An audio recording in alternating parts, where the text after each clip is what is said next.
Julio, después de cerca de 30 años de residencia en Francia, ¿de qué manera guardas contacto con América Latina? ¿Cómo explicar y medir tu influencia sobre el joven público latinoamericano? Bueno, aparte de otros contactos de los que tal vez hablaremos después, yo creo que el contacto más profundo es lingüístico. Es decir, que yo sigo escribiendo en argentino, o sea, en ese español que hablamos y escribimos en mi país, y eso crea naturalmente un contacto, una correspondencia inmediata entre lo que yo hago y mis lectores. Es decir, que la mayoría de mis libros yo los he escrito en Francia, y sin embargo podría haberlos escrito en Buenos Aires o en Guatemala, porque ya sabes que no hago demasiada diferencia por lo que se refiere a América Latina. Y entonces el puente es un puente lingüístico que se mantiene. Ahora, en cuanto a la influencia sobre los jóvenes, yo creo que esa influencia viene de una paradoja, del hecho de que yo nunca busqué tener la menor influencia en los jóvenes. Estoy convencido de que los escritores que se proponen un determinado mensaje con respecto a los jóvenes, en general escriben cosas mediocres, y los jóvenes no reaccionan como los autores quisieran.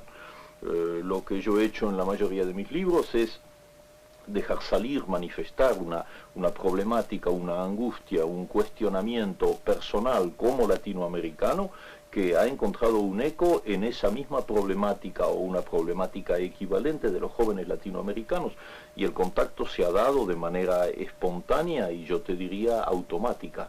No ha habido ninguna intención deliberada de mi parte, y los jóvenes lo saben muy bien y lo sienten. Se ha hablado siempre y se sigue hablando en América Latina del compromiso del artista respecto a la realidad política. ¿Cuál es tu posición al respecto? Se ha hablado tanto de esta cuestión del compromiso del escritor que me haces acordar ahora a un humorista latinoamericano que dijo que los escritores, en vez de comprometerse tanto, harían mejor en casarse. Yo desde ese punto de vista estoy casado y entiendo que la noción de compromiso es una noción muy seria, pero que se ha prestado y se presta a muchos malentendidos.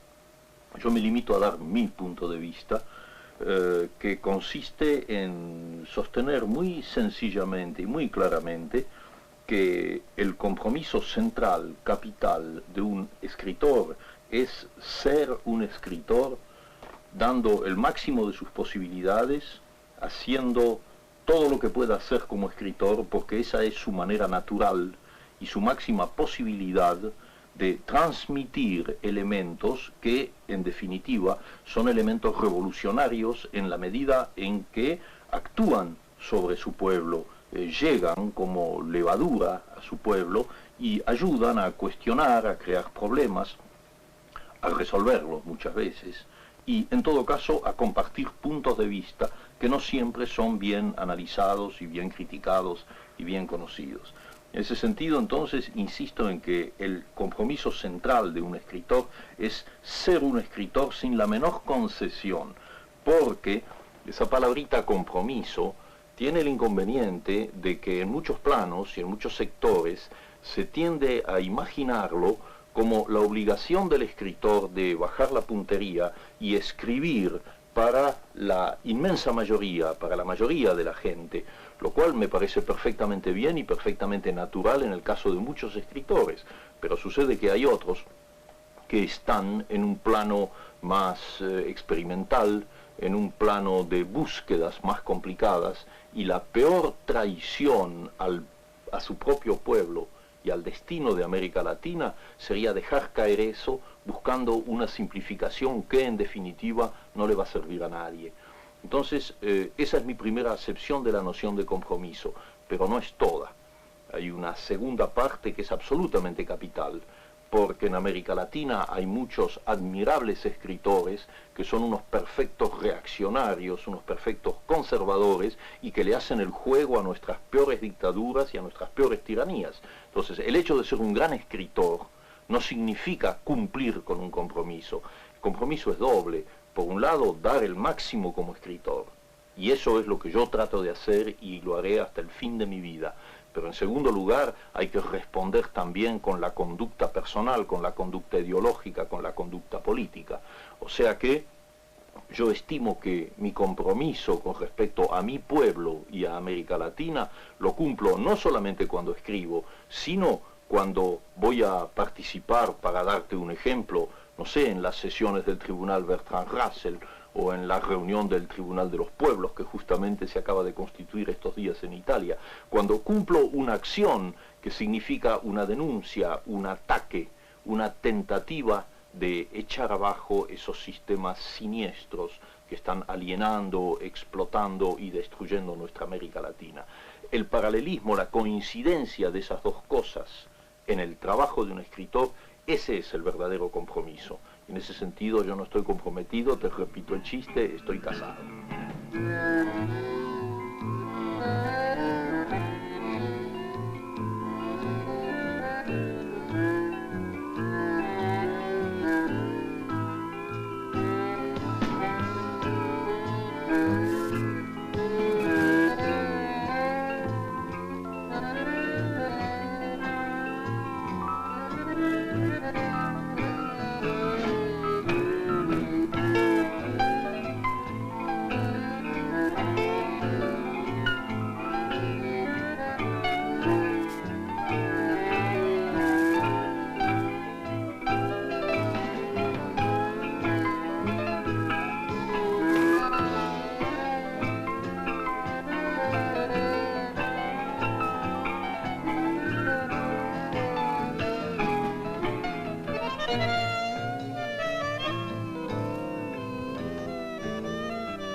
Julio, tú eres para muchos un modelo del intelectual latinoamericano que ha logrado un importante número de objetivos, un gran público de lectores, traducciones en muchísimos idiomas, invitaciones a congresos y conferencias, y también tener una opinión que cuenta en el ámbito cultural internacional.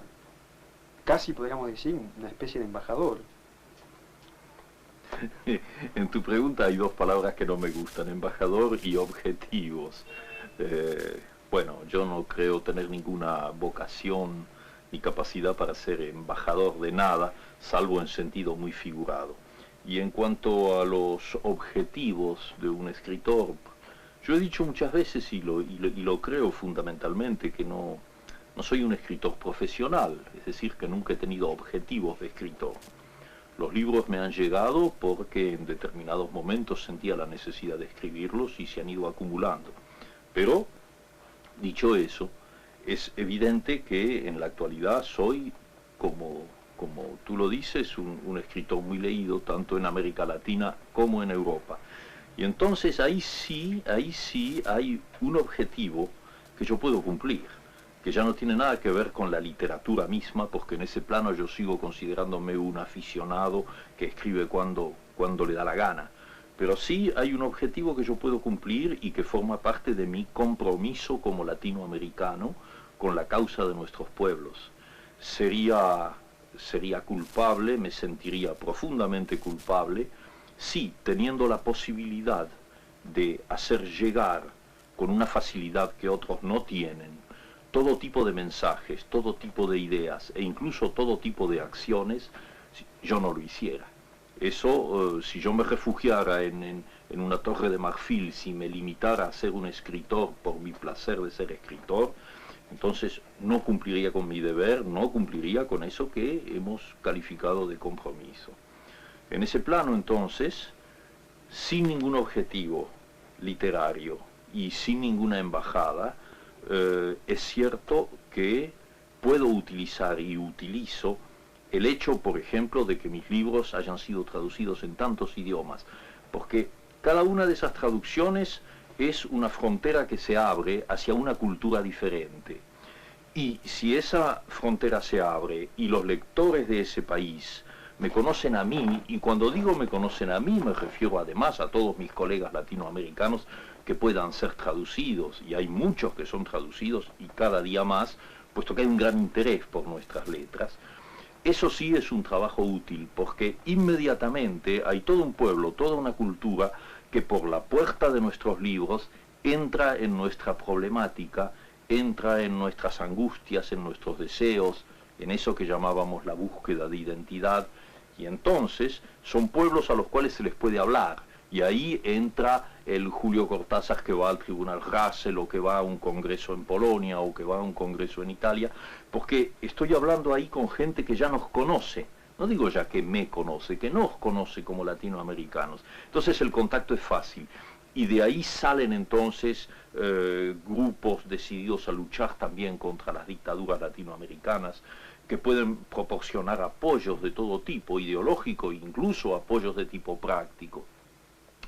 Pues ves que en ese sentido, bueno, sí, los objetivos trato de cumplirlos, y me siento muy contento como, por ejemplo, como en el caso de Polonia, ya que lo citaba. En Polonia hay una editorial en Cracovia que ha editado ya 100 libros de autores latinoamericanos. Es un caso realmente extraordinario, porque hay muchos países del occidente que se jactan de sus industrias editoriales y que no tienen ni un solo editor que haya editado 100 libros de nosotros. Pues en Cracovia lo han hecho, y entonces todo el pueblo polaco está leyéndonos a los latinoamericanos con un enorme interés.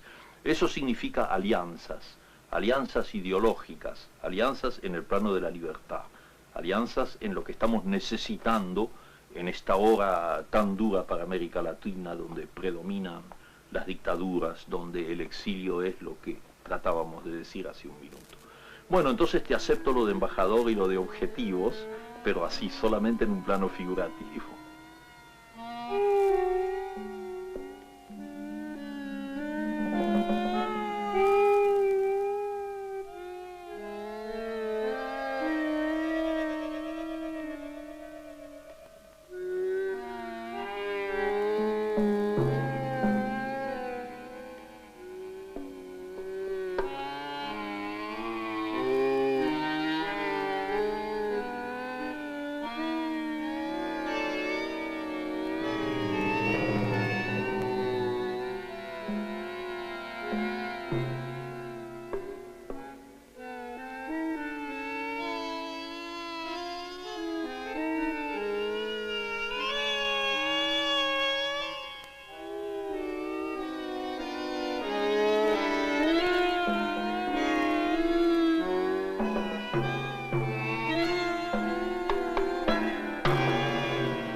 Mucha gente que considera que un escritor debe vivir en su país y escribir también en su país, te han criticado por tu exilio.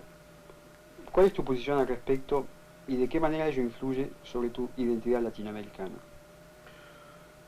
Mira, yo pienso que después de lo que te acabo de decir, de alguna manera la respuesta ya está dada, porque quienes me conocen verdaderamente saben muy bien que esa crítica no tiene mayor sentido. Es decir, que el hecho de haber vivido tanto tiempo físicamente lejos de América Latina no me ha impedido y no me impide continuar mi trabajo de escritor latinoamericano como si lo hiciera allá. Y en cuanto a las otras cosas que yo podría hacer allá, creo también haberte dado una idea hace un segundo, de que muchas de ellas se pueden hacer eficazmente también lejos, y en una medida que tal vez puede en algunos casos ser igualmente útil que si uno estuviera en su propio país. Por lo tanto, ese tipo de crítica nunca me ha molestado. Yo me he sentido igualmente eficaz o ineficaz, según los casos, estando en América Latina o no estando en América Latina. Lo que cuenta en definitiva es que mi trabajo de escritor siga siendo fiel a la realidad latinoamericana, y en ese caso son los lectores quienes deben decidir, y en general los lectores no me critican desde ese punto de vista. Pero eso nos lleva ahora a la segunda parte de tu pregunta, al problema de cómo asumo yo una identidad latinoamericana. Ese sí es un problema complejo, porque es la noción de identidad que entra en juego. Nosotros en América Latina no tenemos una identidad definida. Hay una identidad profunda, lingüística, telúrica si quieres, una comunidad de sentimientos y de ideales, pero no hemos alcanzado todavía nuestra verdadera identidad de pueblos. En la medida en que sigamos siendo manipulados y colonizados y explotados, por un lado por el imperialismo norteamericano, por otro lado por las dictaduras que en este mismo momento están haciendo lo que tú sabes muy bien en América Latina, nuestra identidad es una identidad un tanto ideal, es un deseo de identidad, pero que no está plenamente logrado. Cada movimiento revolucionario, cada tentativa de liberación, pienso en este mismo instante lo que está sucediendo en Nicaragua, eso es un impulso hacia la identidad. Yo soy profundamente optimista en ese plano y sé que vamos a conseguirla, en el plano individual y en el plano colectivo, en el plano de los pueblos. De manera que yo considero que la identidad es una palabra de lucha, es una consigna, no es una cosa que hayamos conseguido. Todavía no la tenemos esa identidad. Estamos aislados, balcanizados, compartimentados, nos destruimos entre nosotros en querellas absurdas. Y el resultado es que la identidad sigue siendo un ideal, pero tengo también la convicción de que todo lo que ha sucedido en América Latina a lo largo de este siglo muestra que hay un proceso irreversible y que vamos camino de nuestra identidad, un camino que está costando mucha lucha, que está costando mucha sangre y que en definitiva es sin embargo un camino que ya está de alguna manera trazado en el tiempo y que, te repito, es irreversible.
El mito de Francia, y en particular el de París, ha sido siempre importante en el espíritu de muchos intelectuales latinoamericanos, al igual que el clásico viaje a Europa.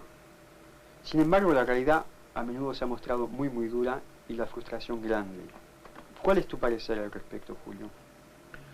Sí, yo entiendo que la pregunta que me haces es una pregunta siniestra, porque es absolutamente cierto que el viaje como elemento mítico de los intelectuales latinoamericanos, sobre todo en la época romántica y a comienzos de nuestro siglo, esa necesidad de venir a Europa para completar una educación intelectual, incluso una educación sentimental, formaba parte de los muchos espejismos y de las muchas colonizaciones mentales de América Latina con respecto al resto del mundo. En nuestros días sabemos bien que las cosas han cambiado. ¿Y de qué manera? Porque por un lado hay un factor positivo.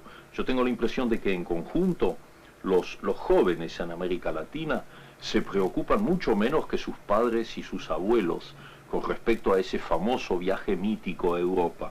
En este momento la realidad latinoamericana, eso que hablábamos, la búsqueda de identidad, preocupa cada vez más a los latinoamericanos y hace que descubran que su tarea más apasionante, la que en el fondo prefieren, consiste en hacerla in situ, ahí donde viven y donde están. Pero los viajes continúan. Los viajes no solamente continúan a Europa, sino que se han multiplicado de una manera trágica. Ahora ya no se llaman viajes, ahora se llama directamente exilio. Sin quererlo deliberadamente, caemos en ese tema del cual yo creo que hay mucho que decir. Yo por lo menos tengo mucho que decir porque me encuentro como uno de los polos hacia los cuales afluye ese exilio procedente sobre todo de los países del Cono Sur y que en los últimos años se ha volcado en Europa en proporciones alucinantes. Cuando yo voy a España y me paseo por Madrid o Barcelona y empiezo a darme cuenta de la cantidad de uruguayos, de la cantidad de chilenos, de la cantidad de argentinos que están allí, están viviendo allí en condiciones en la mayoría de los casos malas, muchas veces peligrosas, y en todo caso dentro de esa angustia que produce siempre el exilio, pienso con alguna ironía en la diferencia entre los antiguos viajes a Europa, que eran los agradables viajes de placer, y este viaje que supone una diáspora, que supone una ruptura brutal hacia destinos que en la mayoría de los casos son negativos. Todo este tema del exilio me toca a mí particularmente porque desde luego aquí en Europa muchos somos, desde el punto de vista de organizaciones, de conjuntos de gente de buena voluntad que ensayan en la medida de lo posible superar los problemas personales de los exilados, pero que solo lo consiguen en una escala sumamente pequeña. Ahora, si este problema del exilio lo miramos del otro lado, por ejemplo con respecto a mi país, el elemento trágico se vuelve casi insoportable, porque hay que pensar en una cosa que muchos olvidan.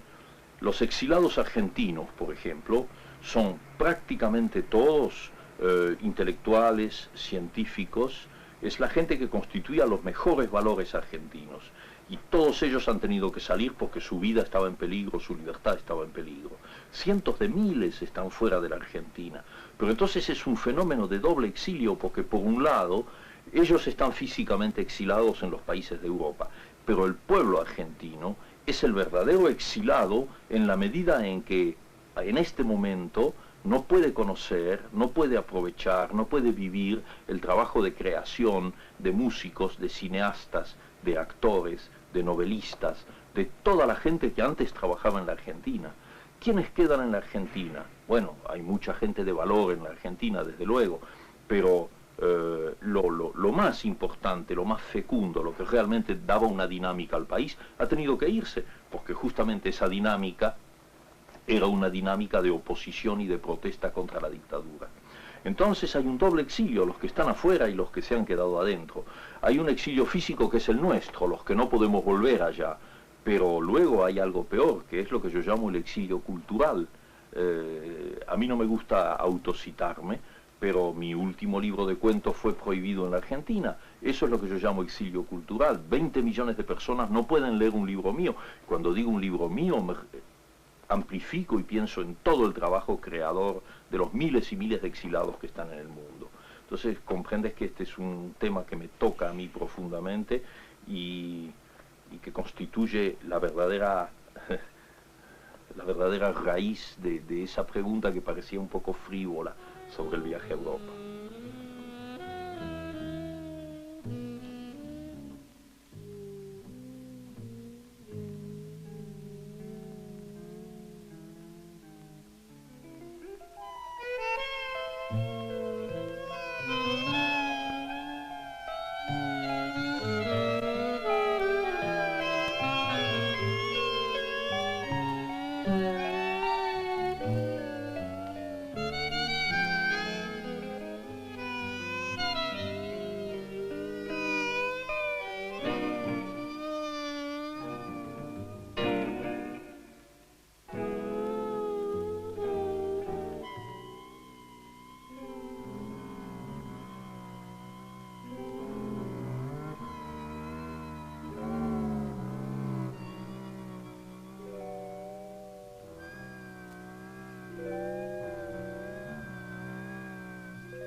Julio, ¿qué relación tienes tú con la escritura? ¿De qué manera trabajas materialmente? Yo no tengo ninguna relación con la escritura. Es la escritura que tiene relaciones conmigo.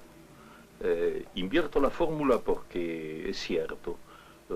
En general yo estoy en un estado de disponibilidad y luego estoy en el ómnibus o en la calle o tomando un café y bruscamente hay algo que me incita a escribir.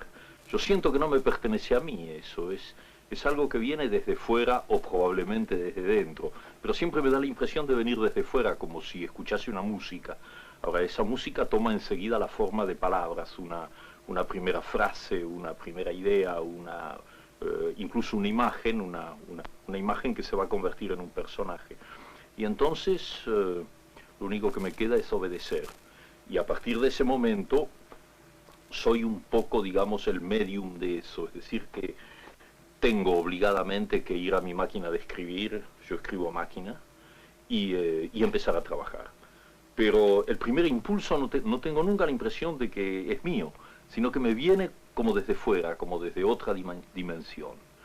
Ahora, claro, la segunda parte de tu pregunta se tiene que ajustar lógicamente a eso. ¿Cómo trabajo? Bueno, ya te dije que no me considero un profesional, soy muy vago, es decir que puedo pasar mucho tiempo sin escribir y después de golpe puedo estar obsesionado durante un mes y muchos meses con una novela o con una serie de cuentos que vienen en forma de ciclo. Pero es sumamente irregular, no tengo esa disciplina, muy admirable por lo demás, de escritores que todos los días a las 9 de la mañana se ponen en su máquina hasta las 2. Me resultaría completamente inconcebible ese tipo de trabajo. Soy una especie de francotirador de la literatura. Hago las cosas cuando me vienen y cuando el impulso es más fuerte que yo. Pero no lo hago nunca de una manera profesional. Y claro, entonces es un placer. Por eso creo que siempre he insistido mucho en los aspectos lúdicos de la literatura. Para mí no es esa especie de drama del que hablan muchos escritores, y supongo que honestamente, para quienes escribir es una tortura, un sufrimiento, no. Para mí la literatura, la escritura es un poco como el amor, es un placer, es un juego lúdico al que me doy. Ahora, dentro de eso entra el drama, entra el sufrimiento, entra todo lo que quieras, como sucede también en el amor, por ejemplo. De modo que, en definitiva, yo entiendo que hay un puente muy estrecho en mí entre la literatura y el erotismo. Son juegos muy parecidos. El público te conoce sobre todo por tus cuentos y por tus novelas. ¿Puedes tú decirnos cuáles son las técnicas de cada género y las dificultades intrínsecas de cada uno de ellos en su proceso de creación? Menuda pregunta, pero en fin, se puede contestar un poco con imágenes, con figuras. Yo lo he dicho, además, ya lo he escrito y repito una cosa que sigo creyendo. O sea que para mí el cuento lo he visto siempre como una esfera. Es decir, es una forma cerrada y para mí un cuento solo es perfecto cuando se aproxima a esa forma perfecta en la que no puede sobrar nada y en la que cada uno de los puntos exteriores tiene que estar a la misma distancia del centro. En cambio la novela la veo como un árbol. Si tienes un tronco del cual salen ramas, o sea que se puede bifurcar, la rama a su vez se divide en subramas. O sea que el cuento es un orden cerrado para mí y la novela es realmente el orden abierto. Eso supone lógicamente técnicas muy diferentes. En el caso del cuento tiene que existir desde la primera palabra, tiene que estar ya de alguna manera contenida la última, aunque en mi caso yo nunca la sé.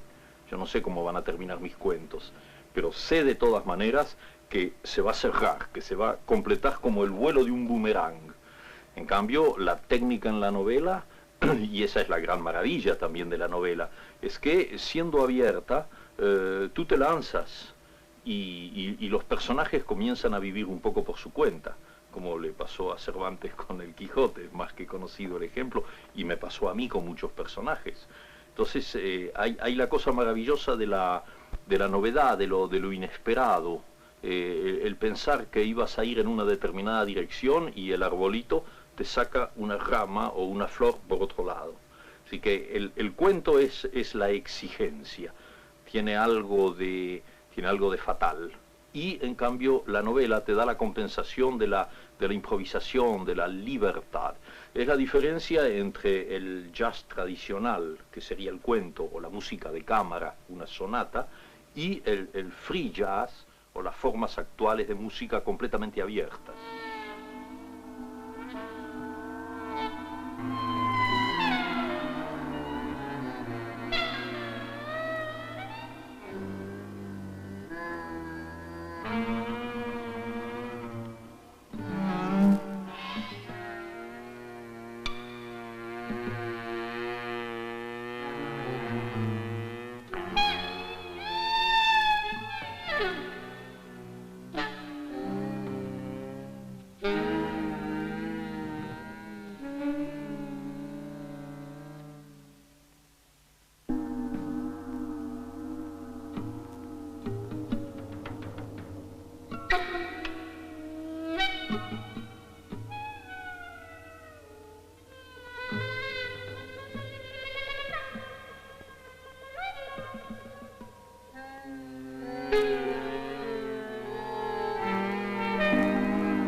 El surgimiento de grandes escritores en la década del 60 en América Latina ¿no provocó quizás un cierto bloqueo para los escritores más jóvenes? A tu parecer, ¿pueden surgir nuevas formas literarias, una nueva generación de escritores? Es una pregunta bastante significativa la que me haces, porque toca un punto bastante delicado. Yo creo que cuando un hombre es un verdadero escritor, vocacionalmente un escritor, la existencia de otros escritores que él pueda considerar más grandes que él no puede de ninguna manera constituir un bloqueo. Muy al contrario, un hombre que tiene algo que decir, que es verdaderamente un escritor, se queda perfectamente indiferente ante el hecho de que haya otros escritores que lo rodean. Cada vez que alguien, joven o no joven, me ha dicho eso, me ha dicho que se sentía bloqueado por la presencia de los famosos autores del boom, yo he pensado interiormente que ese hombre no era un escritor auténtico y que haría mucho mejor en dedicar su vida a otras actividades y no a la literatura. De manera entonces que no pienso en absoluto que la existencia de escritores muy destacados en América Latina pueda constituir un freno o un bloqueo para los otros.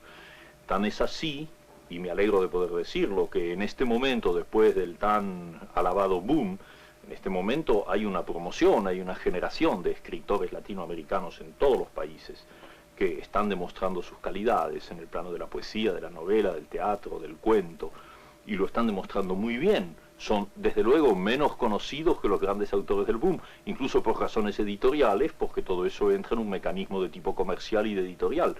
Pero lo que yo he leído y leo de ellos, puesto que todos ellos me envían sus libros, me prueba que es simplemente una cuestión de tiempo y que ellos son la nueva generación que va a reemplazar a los Asturias y a los García Márquez en un nivel que puede ser igual o superior. Eso ya no tiene demasiada importancia. De manera que la noción de bloqueo a mí me parece siempre una especie de excusa, una especie de coartada para justificar o bien un resentimiento o bien una incapacidad.